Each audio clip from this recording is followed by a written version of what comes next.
it gets written about. It's what wins her awards, but I think she's the best defender in this conference. She shuts down every single player that we put her on, and they hold them under their average. And she really frustrated Schrock with her size and her length, and didn't put her at the foul line. And she just doesn't get the credit. We're going to miss her offense next year, but we can't and won't ever replace the type of defender that she's been. As hard as she works at the defensive end, her conditioning must be superb to keep going offensively like she does. Well, that's the thing we worried about tonight.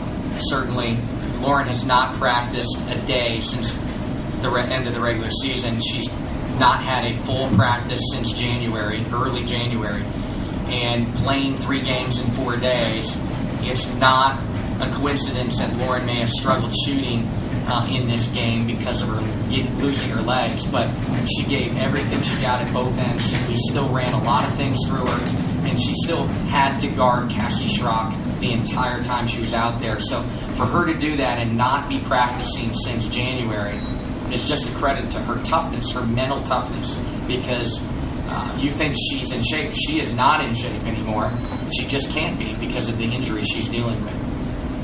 How did you had a 2-game losing streak again in January, and now you haven't lost since, coming through with another MAC title? When did the turnaround begin? Was it from the players or from the coaching staff after you lost to Toledo? Well, we're 28-4, and 3 of those 4 losses are by 1 point. And so what we talked about as a team, we can't get too high over the wins, and we can't get too low over the losses. It was disappointing to lose to Toledo at home, but we didn't play well enough to win. They flat beat us. And so we needed to correct what we needed to get better at. And one of the things was trying to win a physical game. And we played a poor second half at Western Michigan, and we just had to move on. We couldn't dwell on it. We couldn't worry about it. And we talked about the next opponent, and one at a time, and we grinded out a Northern win after that. And all of a sudden we had a little bit of swagger back that we were going to be okay.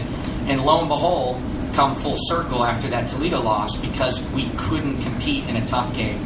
Today, in a game where they're more physical than us and more athletic than us, we found a way still with our defense to hang in there and get to the finish line and win one of those games, which we lost against Toledo and Western.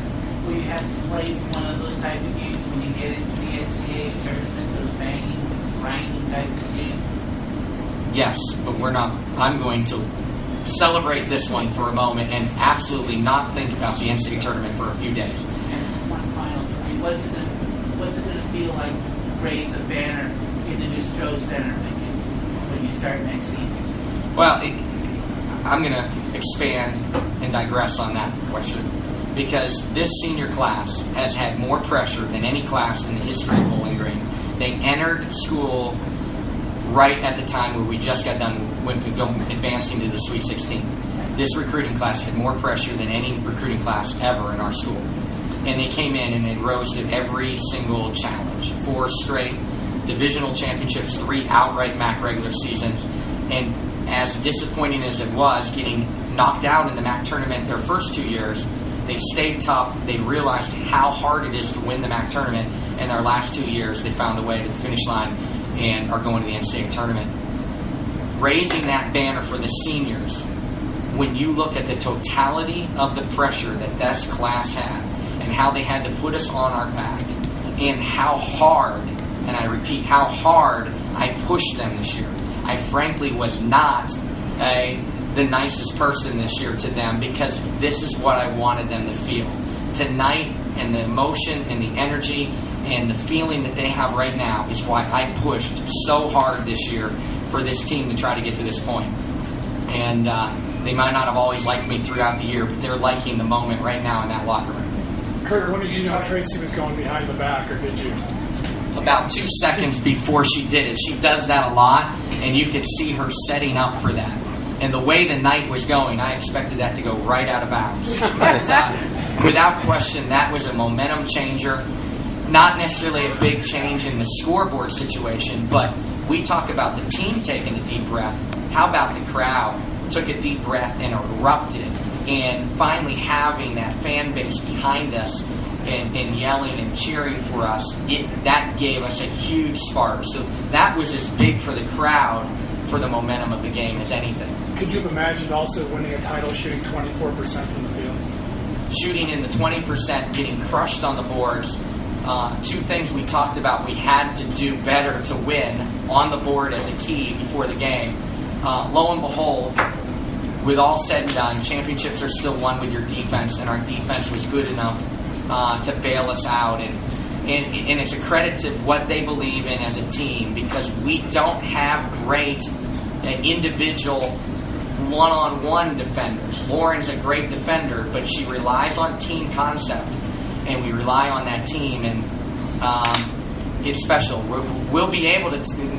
Didn't like it when it was happening, but when you can tell future teams that we won a championship and we only shot 20%, and you got crushed on the boards, that you can still win if you defensively grind people the entire night. Kurt, going back to the behind-the-back pass, when you talked about the crowd, you talk about what it meant to your defense.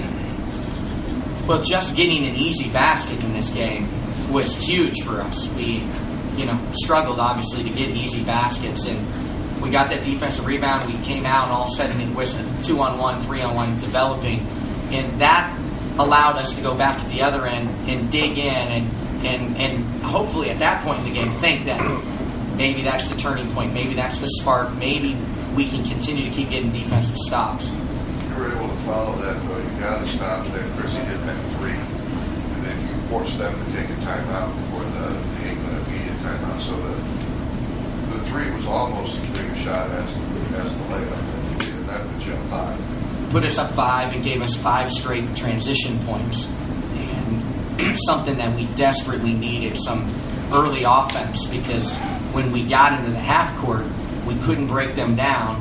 We weren't making tough contested shots. So early offense and transition was huge at that moment.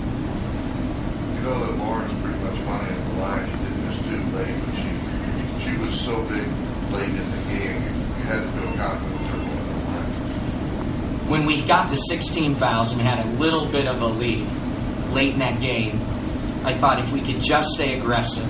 There's a reason we're in the top 10 in the nation in free-throw shooting. Lauren's obviously the catalyst, but we have a lot of good free-throw shooters.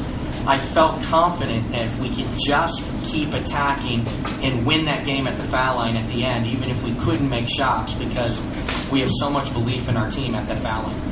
That's good. Could you talk then about your emotions in those final moments? They've made a couple threes. Suddenly you have the turnover at your end, and they have a final shot. I think we weren't going to go away. We had a saying in the locker room before the game, big on the board. Right? This might be your lead. Aye. He needs help, so go ahead. Who was going to say uncle first? And we were going to fight and compete, and I'm telling you, Eastern was not saying uncle very easily. And we just had to keep fighting them until they said uncle. And that's what we kept. Even though they made that late push at us, we didn't lose confidence. We had to believe that we were going to make good plays, good decisions with the veteran team that we have. And my emotions at the end, again, I can't be more proud for the seniors, but the whole program and the community that supports us. But once again, I've never pushed a team this hard. So that was special. Well, both players are very talented, but can you elaborate on their basketball IQ? It seems like they have a very high basketball IQ. Does that make them more dangerous? Well, you saw the game. There's teams that can out-athleticism us. There's better athletes in this league. And our big question this year was, were we going to be tough enough? And could we outthink teams that were more athletic, bigger, stronger, faster than us? Because there's lots of teams that have now done that in the league, but our basketball IQ has bailed us out a lot. And again, 28-4 with 3 one-point losses. Pretty special year.